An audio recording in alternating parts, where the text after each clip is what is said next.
How many of you have Googled, how little can I exercise and still be healthy at some point? No judgment, I've done it, most people have. And honestly, it's not even a lazy question. It's a smart question. Because time is the one thing none of us have enough of. And if you can get the same result in 20 minutes that someone else gets in 2 hours, why wouldn't you? So today, that's exactly what we're going to figure out. The actual science-backed minimum amount of exercise your body needs. Not to get a six-pack, not to run a marathon, just to stay genuinely, meaningfully healthy. Live longer, feel better, keep your heart ticking, your brain sharp, and your body out of the doctor's office. Here's a stat that should stop you cold. According to the World Health Organization, physical inactivity is one of the leading risk factors for death globally. Not smoking, not alcohol, sitting still. And yet the fitness industry loves to make exercise feel like this massive all-or-nothing commitment. 6 days a week, 2-a-days, no days off.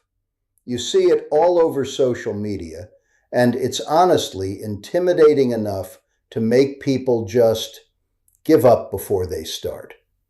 But here's what the research actually shows, and this is the part nobody talks about enough. The biggest health gains from exercise don't go to the people going from good to great. They go to the people going from nothing to something. That jump from zero activity to even a little bit is where the magic happens. Going from completely sedentary to moderately active cuts your risk of dying early by somewhere around 30 to 35%. That is enormous. That's not a rounding error. That's your life. So the minimum isn't just some consolation prize. For a huge number of people, the minimum is the goal. The current guidelines from both the WHO and the American Heart Association say adults need 150 minutes of moderate intensity aerobic activity per week, or, if you'd rather go harder and shorter, 75 minutes of vigorous intensity activity per week. Plus, and this part gets left out a lot, 2 days of muscle strengthening activity. Now, 150 minutes sounds like a lot until you break it down. That's 30 minutes 5 days a week, or 50 minutes 3 days a week, or honestly, even 22 minutes every single day.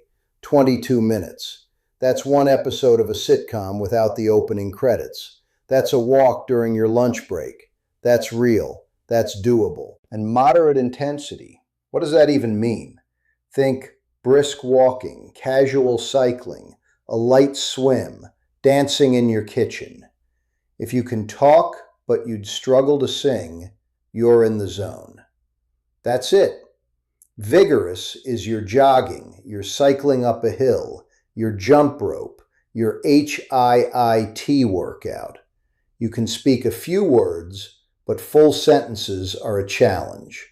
You know the feeling. So why 150 minutes? Why not 100? Why not 200? This is where the research gets genuinely fascinating. There was a large meta-analysis, meaning a study of studies, published in the British Journal of Sports Medicine that tracked hundreds of thousands of people over years. What they found was a clear dose-response curve. The more you move, the better your outcomes. But the curve is steep at the bottom and flattens at the top. In plain English, the first 150 minutes of weekly exercise give you a massive return on investment. After that, you still get benefits, but they come slower. You're not wasting your time by doing more, but you're not throwing your life away by stopping at the minimum either. What specifically happens when you consistently hit that threshold? Your heart gets more efficient. Stroke volume, the amount of blood pumped per beat, goes up. your resting heart rate drops. Your blood pressure tends to fall. Cardiovascular disease risk goes down significantly.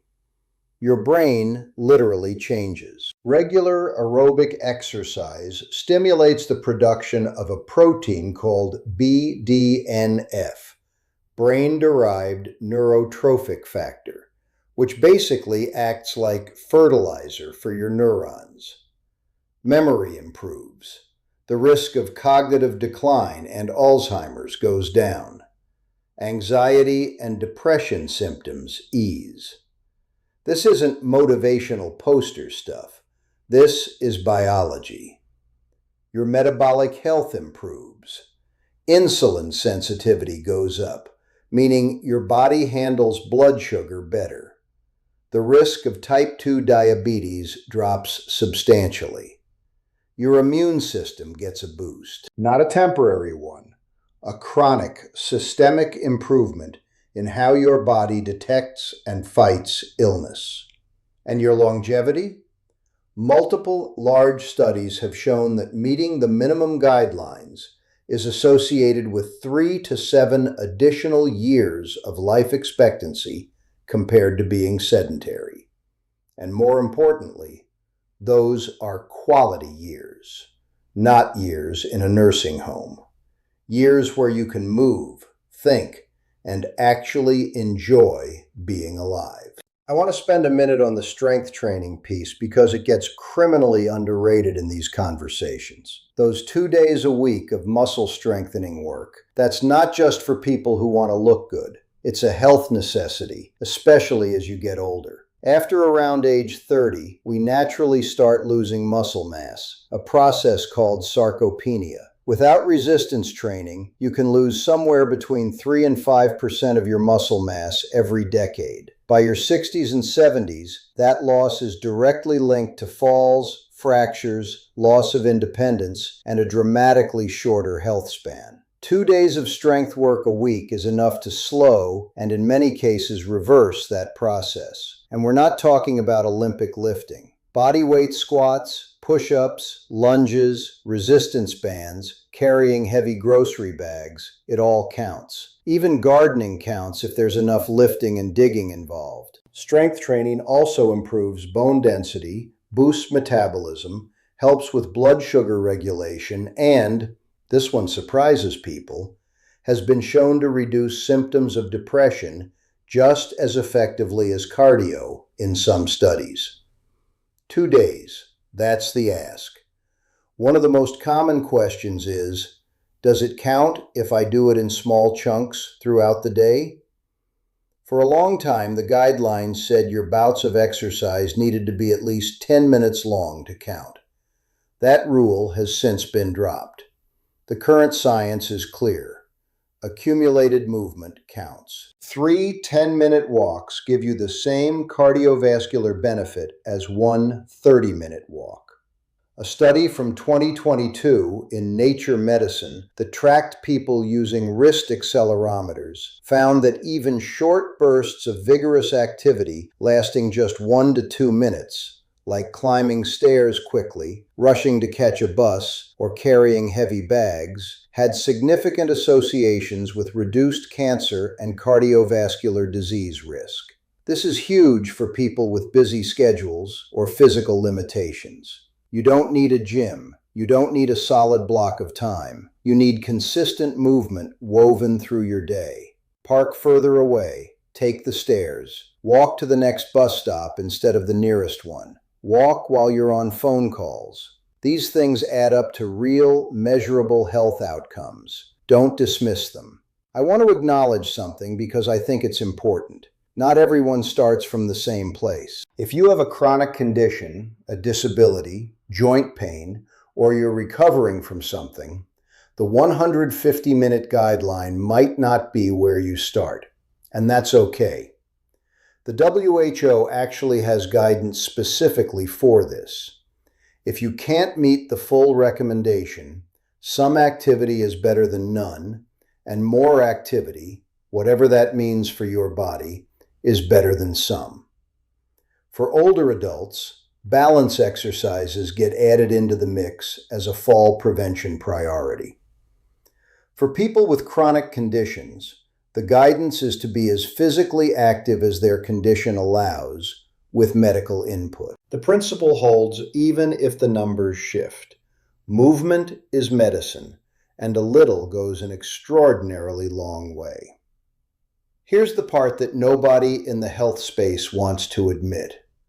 Knowing the minimum doesn't automatically make it easier to do.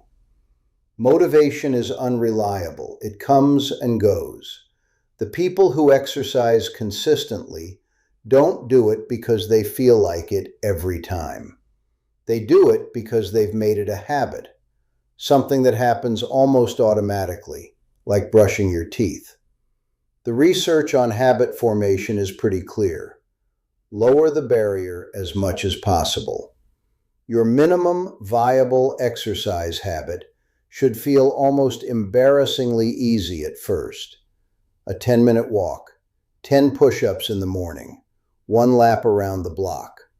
Because the hardest part isn't the exercise, it's showing up.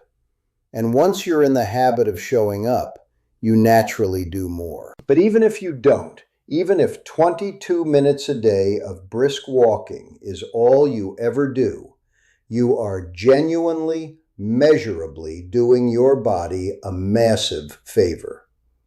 That deserves some credit. So let's bring this home. The minimum amount of exercise you need to stay healthy is 150 minutes of moderate activity per week, about 22 minutes a day, plus 2 days of strength work. You can break it up however you need to. You can do it at home, outside, in a gym, or in a hallway. It doesn't need to be intense, expensive, or Instagram worthy. What it needs to be is consistent. Start smaller than you think you need to. Build the habit before you build the intensity. And remember, the gap between doing nothing and doing the minimum is far more important than the gap between the minimum and the maximum. You don't have to be an athlete. You just have to move.